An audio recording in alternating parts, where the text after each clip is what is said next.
Know this, but I'm like a closet scientist. I love science. I love the Discovery Channel.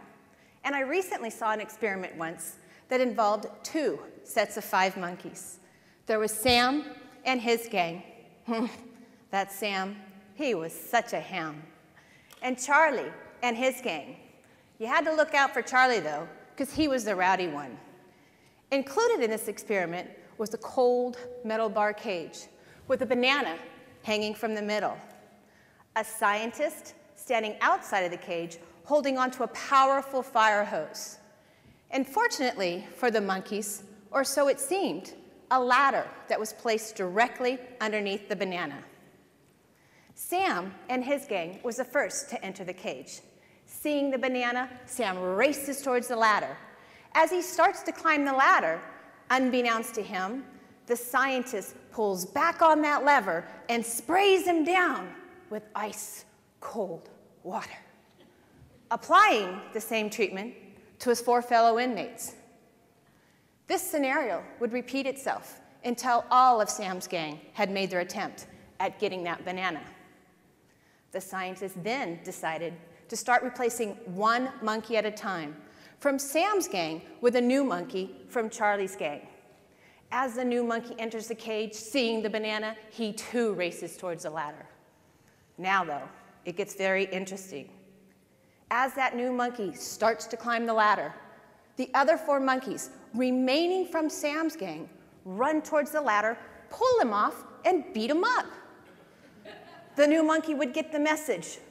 No climbing the ladder in this cage. Banana or no banana. As the second monkey enters the cage, seeing the banana, he too races towards the ladder. However, it gets very interesting.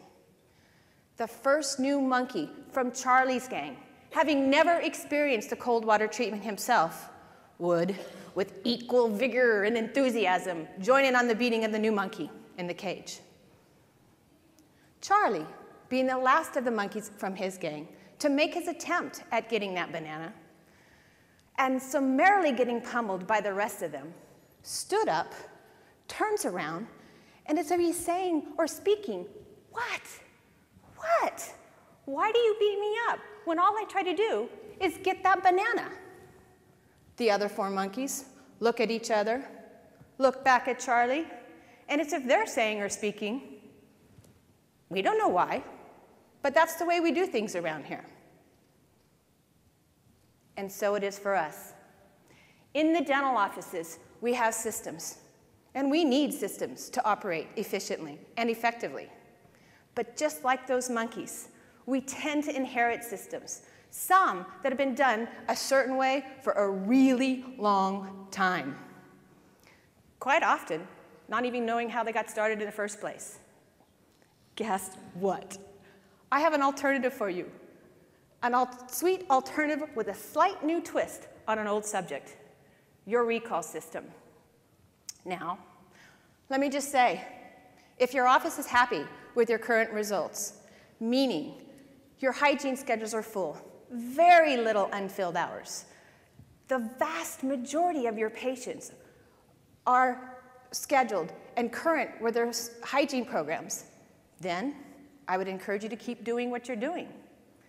But if you do have more open hours than you'd like, if you're not generating enough revenue from your hygiene department as you think you ought to at this point of the game, then I think there might be some things in my presentation that may be of interest to you. So today, I'd like to give you 3 different ways to refresh and rejuvenate your recall system. The first is some new ideas on how to classify your patients within this new system. The second is some creative ways to freshen up and improve your recall system with some great results. And lastly, the third is the system itself, looking at how easily it really can be to manage your recall. Let's start with the first. Some creative ways, some new ways of classifying your patients. Typically, within the old system, our patients fell into 2 categories, active or inactive. Well, I'd like to broaden that because I believe there are a number of patients that are not active according to this definition. But these patients are important to you and available to you for multiple reasons. They refer, they still would refer. They still consider you their dentist. You're going to be the one that they call when they're ready to reactivate. So we don't want to inactivate them just because they don't follow our same timeline or they don't share our same values just yet. We don't want to lose them. Inactive should be exactly that. They no longer refer.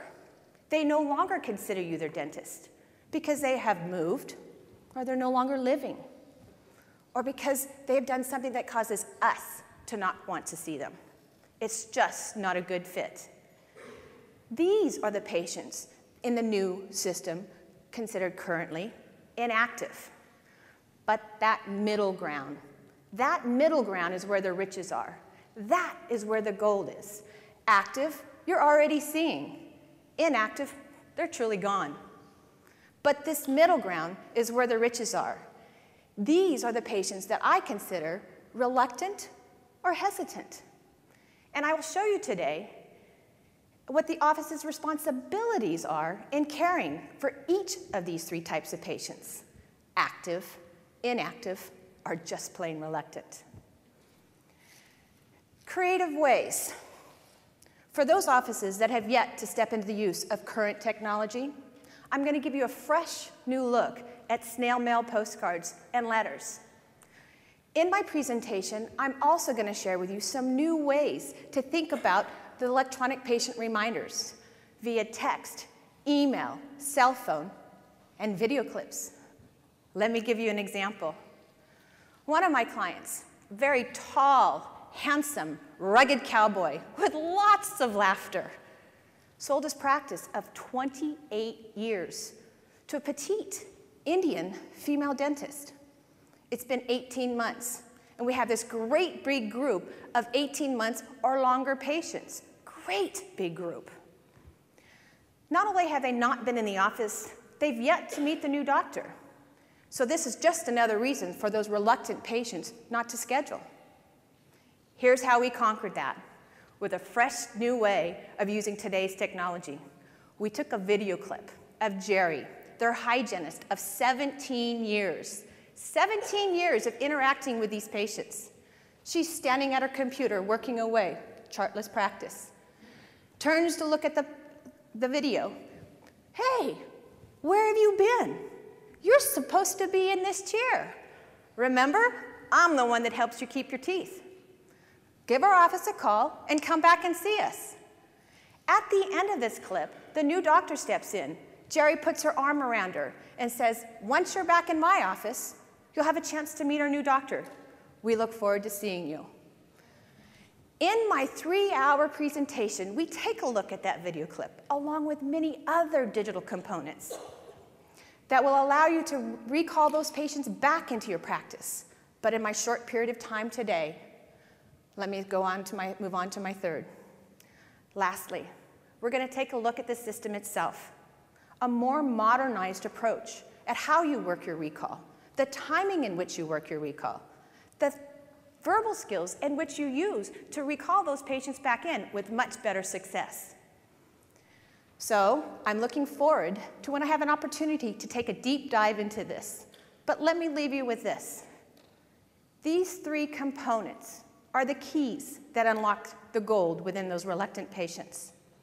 Just like our monkeys, just like in that experiment earlier, you too can step out of that cage. You too can shake off inherited experience and with great success. Let's step out of that cage. Thank you.